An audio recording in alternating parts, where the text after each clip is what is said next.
I made a video a little while ago showing players why they should hot drop. The video is mainly for intro level players, but here I'm going to take a more in-depth look at the landing metas for each tier, beginning, intermediate, and top players, to understand who should drop where based on playstyle and how to become more consistent over time. The video I made, entitled Why You Should Hot Drop, has a clickbait title in a small sense, but it does sum up my opinion pretty well. Many players are completely concerned with their rank, rather than actually having any skill progression, and worst of all, not having any fun. Sure, the rank grind is often a frustrating, long, arduous journey, but as gamers, the original intention was a release from the daily grind of life. Whether or not a game decides to include grind in its mechanics, we come to them as a way of self-expression that is often impossible in the real world. So, what exactly does this have to do with dropping from an airship and looting? Well, where you decide to jump, and what decisions you make directly after, are a big part of how you express your playstyle, as well as understanding your teammates and how they are likely to play. Apex is a team game, through and through.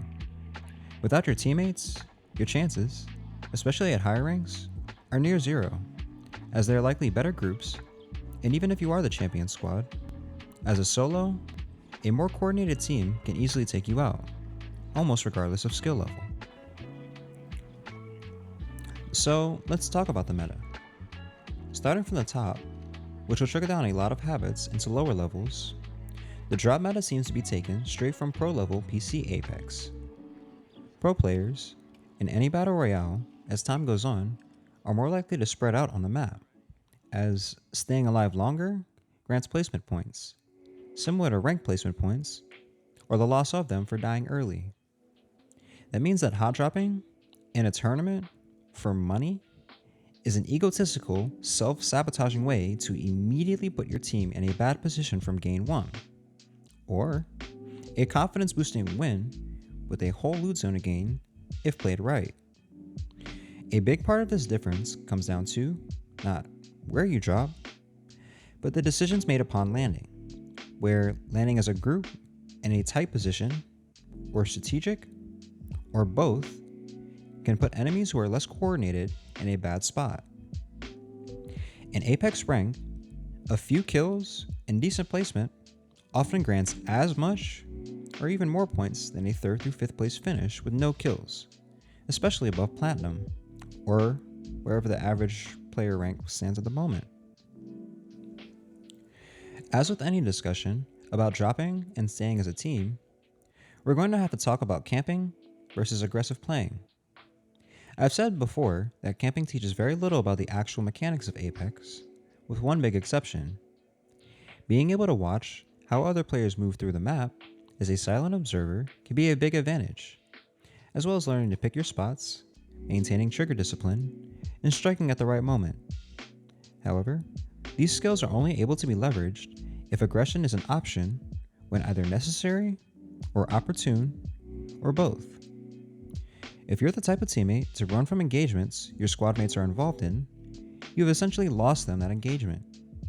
In the heat of battle, they are expecting you to push with them, and there are few more exasperating feelings than dying only to spectate someone who was originally just behind you halfway across the map. On the flip side, hyper-aggression and tunnel visioning can be just as bad. Shooting at everything that walks by, no matter how far, no matter which gun, just invites third parties to join in on the fun.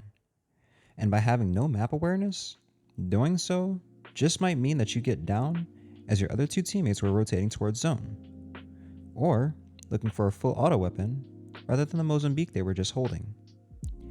Now they're pushing with no loot, again into a losing battle, now against a fully healed squad with better shields and position, and the knowledge that your team is likely to come back to help your down partner. We'll have a discussion about how to manage the chaos once the zone shrinks and strategy starts to break down into managing micro decisions to help win the game, but starting off well and not down one or worse, two teammates or even worse still, losing the entire game in the opening moments, is key. As a solo queue player, which a majority of players are, or even duo, you need your random squad mates to perform with you. And you need to be able to quickly understand their playstyle as well. Something as simple as pinging a location on the map can give a ton of insight into your team's playstyle. Get into this habit. If you're the jump leader, going to Capital City, and your teammate pings a spot 1,000 meters from the ship, expect that they are not likely to take close engagements. Help them poke from afar, and if you like voice chat, call out low targets, downs, and a push when you are sure that you have the damage, positional, or man advantage. Conversely, if you jump far away and your squad already pinged a legendary loot spot, or sorting factory, which is right under the ship when the countdown ends, your teammates will get itchy for a fight holding an R99 and a Peacekeeper while circling the edge of zone. Play with them. Most hot droppers trust their gun skills, and following them with a sniper and long-range rifle can massively help you as you poke long range, instilling fear in enemy opponents, while your master rank teammates close in with the short range weapons, and you rack up assists, which give major points as well. For medium ranks, this is the hardest to adapt to. Ego and confidence are at an all-time high as players push to diamond, and they swear they should be a few hundred rank points higher, if not for their awful teammates. Some will int into enemy teams, tilt it into conflicts, hoping that a squad wipe will sate their frustration, and some won't leave the edge of the map until the red zone forces them to. You will have to learn to be flexible to an extent, and if you find teammates with a similar playstyle, add them. However, playing both styles, and every permutation in between, will allow you to have better game sense. If you play any sport, music, or even a board game like chess, you know that the best players of all time have one thing in common: pace and flexibility. A great jazz artist can play blazingly fast and soothingly slow, while a great tennis player has to go against opponents with ridiculous one-trick serves, as well as those who will wear you down with volley after volley, hoping to tire out your legs with their elite stamina. Same with Apex. Top players know how to poke at range, avoid fights when low on resources, take close shotgun SMG battles, position to win, and all sorts of skills that every player in the lower ranks has a small piece of, at least. Whether or not you decide to be a jack of all trades, effortlessly flowing into multiple playstyles, or cement yourself into one particular playstyle, mastering the art of close twitch gameplay, or mid-range lasering, or long-range head popping, you will have to fit into another player's playstyle at some point in the queue, and you will have much more fun if you can, and do it well enough to gain some rank points along the way. The final biggest tip I can give you for the opening minutes of the game is to stay focused and keep an eye on the map.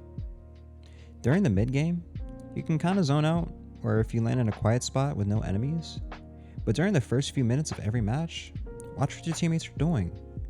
See if they're coordinated together and pinging spots to look for engagements, or heading towards the outer rim of the zone. If your team is too spread out, ping a spot you'd like to go to, or in a direction another teammate is already heading. Sometimes, this simple act can snap a daydreaming squad mate into following the rest of the group, setting the tone for the rest of the game.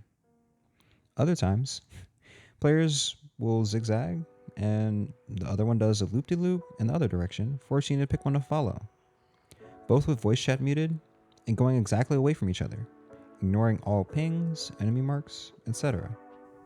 However, for a counterexample, I played a game like this as Octane.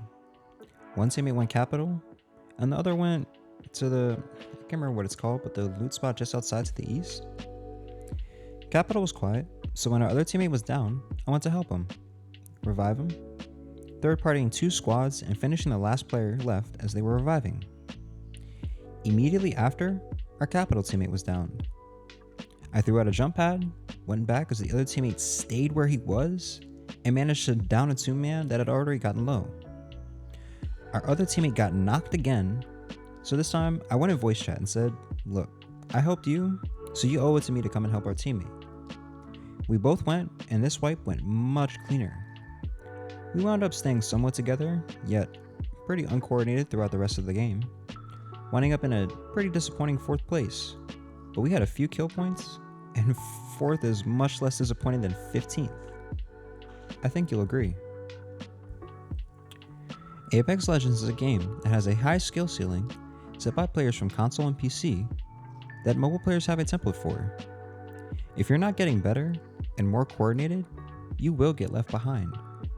At higher ranks, there are already some squads that are learning to sweep the edges of the zone, looking for solos hiding, not risking the hard fights against Preds, taking main loot locations, but still finding kills and attempting to gain better shields to combat the red and gold ones that the champion squads will have at the end.